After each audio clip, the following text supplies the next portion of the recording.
Well, hey there, Brainiac. Looks like it's going to be a hot one out there.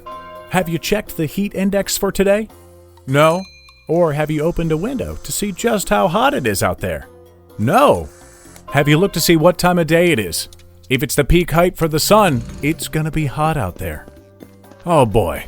Judging by this heat, we would say it's the worst possible day for you to forget your deodorant. Honestly, we feel sorry for those around you. Man, if only you didn't sweat. Or couldn't sweat. I bet you're thinking that would solve all your problems. But here's the thing. The inability to sweat may sound great on paper, but it would truly be quite harmful in reality. I mean, sure, not sweating would mean less stinkiness at the gym, less of a need to shower daily, and of course, less dirty laundry that you would have to do. But hold on there, Brainiac. I think it's about time you learned just how important sweat is, because without it, there'd be quite a few consequences to your body. And believe it or not, there'd even be deadly consequences.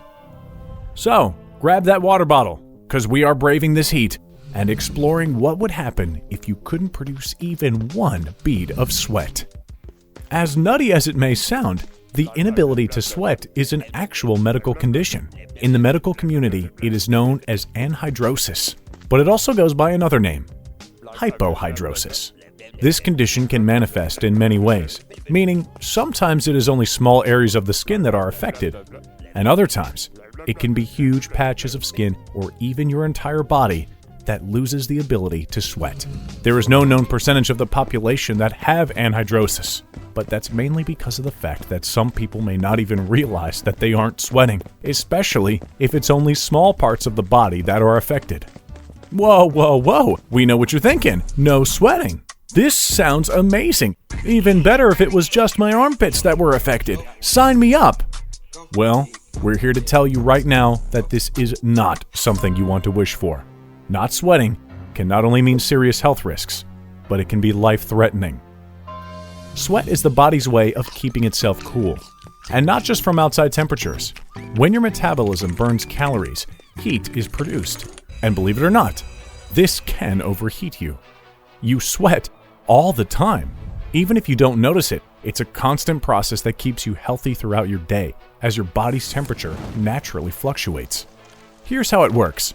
When our bodies start to overheat, our autonomic nervous system sends a message to the eccrine sweat glands, and they let you know it's time to sweat. As the beads of sweat start to evaporate, they carry away some of the heat with it, and you start to cool down. It's a surprisingly effective process, as even a pea-sized bead of sweat can cool about 1 liter of blood by 1 degree Fahrenheit. And don't forget, humans are especially good at sweating too. It's what makes us such fantastic long-distance runners. The ability to stay cool is an incredible survival tool, one that has helped humanity to thrive. Which brings us to the dangers of not sweating. People afflicted with anhidrosis are extremely limited when it comes to their ability to exercise or do any physical labor at all. And if they find themselves in a situation where the temperature is particularly high, well, they could be in serious trouble real fast.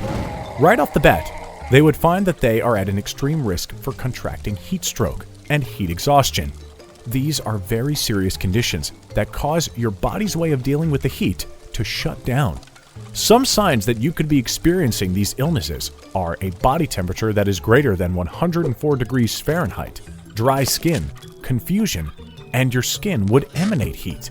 Kinda weird to think that an overheated body would actually start to produce heat on the skin. If there was no one around to help, the next phase would be going into a coma, or potentially even death. Scared yet, Brainiac? Well, good. Maybe you should be. This is serious stuff, and you absolutely should crack a sweat about not being able to sweat. But before you decide to spend your entire life drinking water and staying indoors, it's important to know just how someone can contract anhidrosis. Well, this condition can either happen by itself or as a byproduct of another condition. The most common way scientists have found anhidrosis to occur is through damage to the skin. So, yes, tattoos can indeed cause anhidrosis, but it can also be inherited genetically, or can happen because your pores are clogged. Yet another reason you should make sure you have a healthy shower schedule. Nerve damage is another cause of anhidrosis. If you sustained an injury that damaged your nervous system, it very well could affect the involuntary processes that your body naturally does throughout your day. Processes like perspiration. Which brings us to probably the most famous case of anhidrosis in the media right now, and that would be none other than Prince Andrew, who has publicly stated that he can't sweat due to trauma that he endured while in the army. The thing is, as crazy as this may sound, or as bananas as it may seem that stress from being in the army could cause you not to sweat, this very well could be the reason that Prince Andrew developed anhidrosis. And here's how, according to science. Prince Andrew could have had a bad reaction to certain medications that are given to all servicemen, and, well, now he just can't sweat.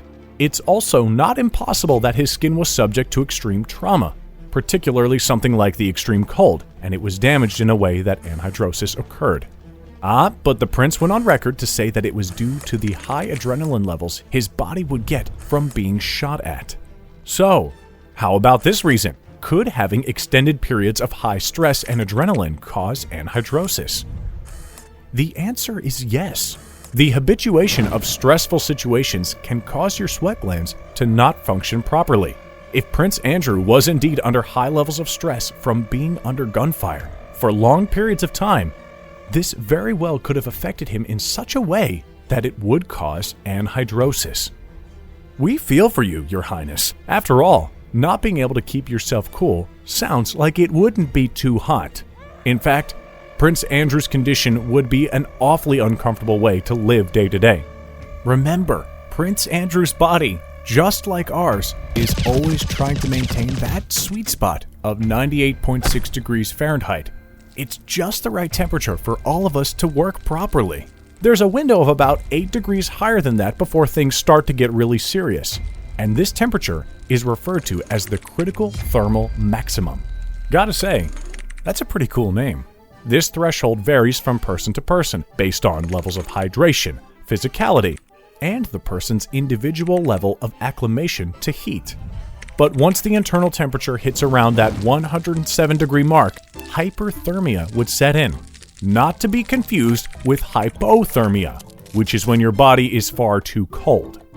Hyperthermia is serious stuff. The symptoms are muscle cramps, fatigue, red skin, racing heart rate, dizziness, headache, nausea, vomiting, and overall weakness. If the body gets any hotter than this, well, it ain't looking good. This is the level where permanent damage can occur. But if caught in time, thankfully it is very possible to fully recover.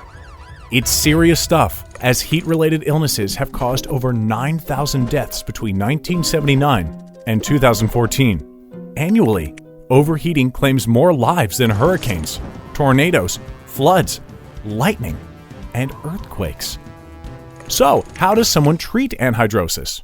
Well, in many cases, it may go away on its own, but in many other cases, you can't treat it.